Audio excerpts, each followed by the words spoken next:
سورۃ المائدہ میں 20 آیات ہیں جن میں مضامین جہاد کا بیان ہے. کچھ مسائل جہاد ہیں. اساسی موضوعات اس میں بھی دو ہی ہیں.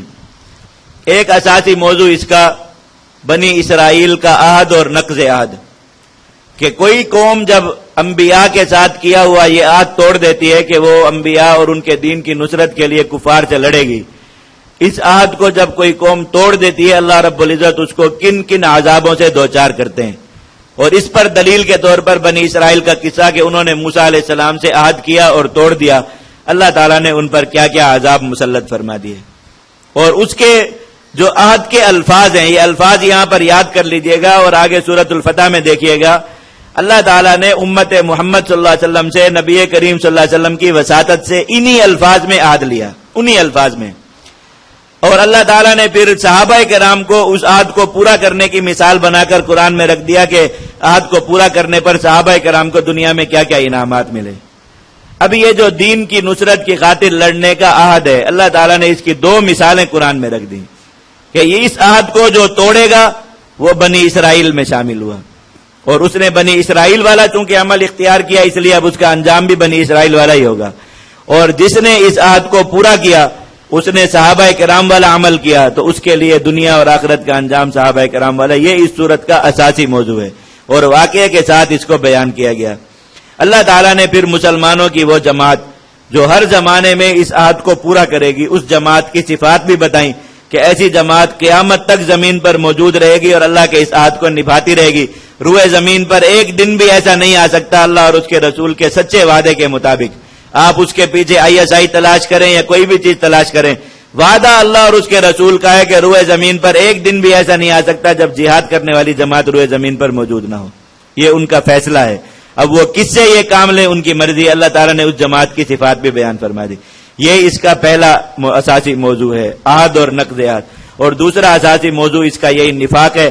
نفاق کی دوسری اساسی وجہ بیان کی گئی اور منافقین کا انجام بیان کیا گیا. آیت نمبر 2 اور 3 ان دونوں آیات میں ایک ایک چھوٹا چھوٹا جملہ اس کا تعلق مسائل جہاد سے.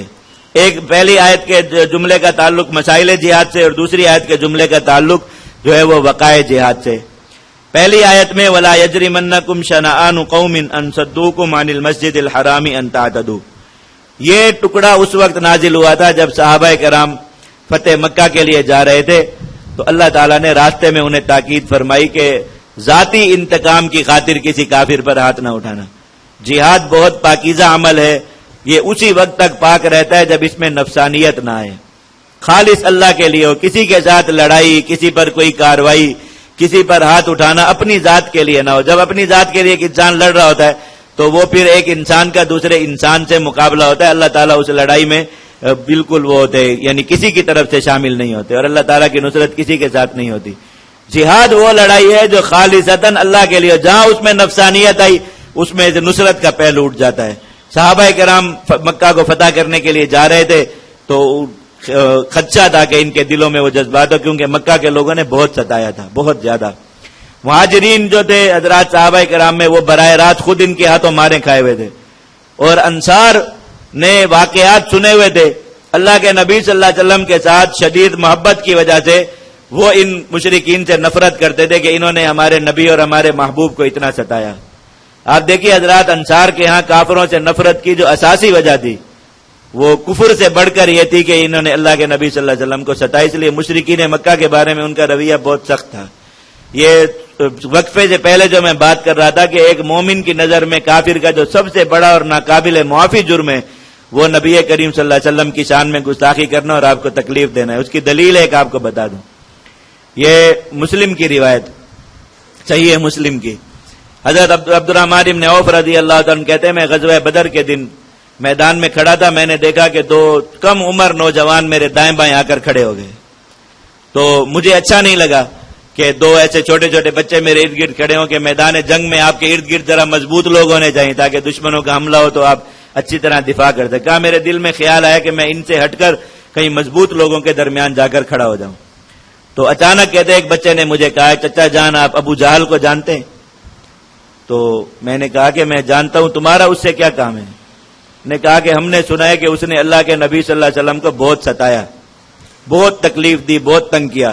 تو ہم چاہتے ہیں کہ وہ ہمارے ہاتھوں مارا جائے۔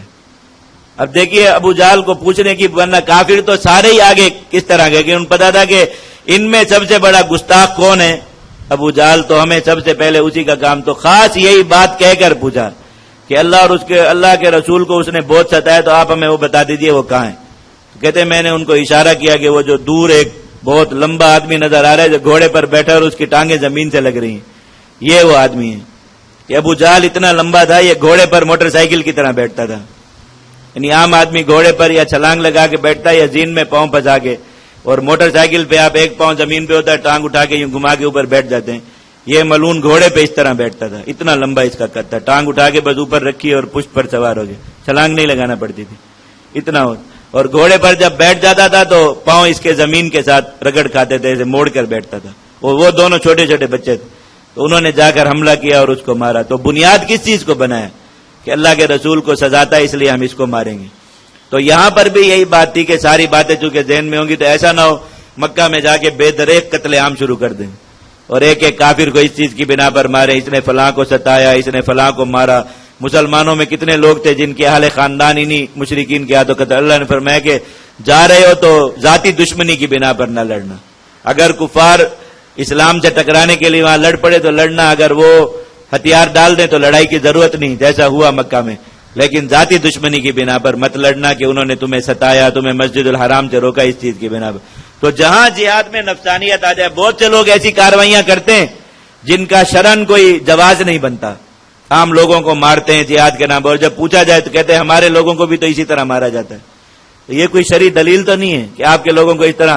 اب اللہ کے نبی صلی اللہ علیہ وسلم نے عہد کر لیا تھا، جب حضرت حمزہ کی لاش کے ٹکڑے ہوئے، مسلمانوں میں سے بہت سے لوگوں نے کہا، قسمیں کھا لی، کہا آئندہ جو ہے وہ کوئی بھی لڑائی ہوئی ہم کافروں کی لاشوں کے ساتھ یہی سلوک کریں گے۔ اللہ تعالیٰ نے منع فرمایا، اور نبی کریم صلی اللہ علیہ وسلم سختی سے منع فرمایا، کہا جنہوں نے قسمیں کھائیں قسمیں توڑیں، اپنے کفارے دیں، لیکن ایسا کرنے کی اجازت نہیں۔ تو یہ کوئی دلیل نہیں ہوتی کہ انہوں نے آپ کے ساتھ ایسا کیا تو آپ بھی ان کے ساتھ ایسا کریں۔ اگر کوئی آپ کے ساتھ لڑائی میں شرعی حدود کا خیال نہیں کر رہا تو آپ بھی لڑائی میں شرعی حدود پامال کر دیں، یہ کوئی دلیل نہیں ہوتی۔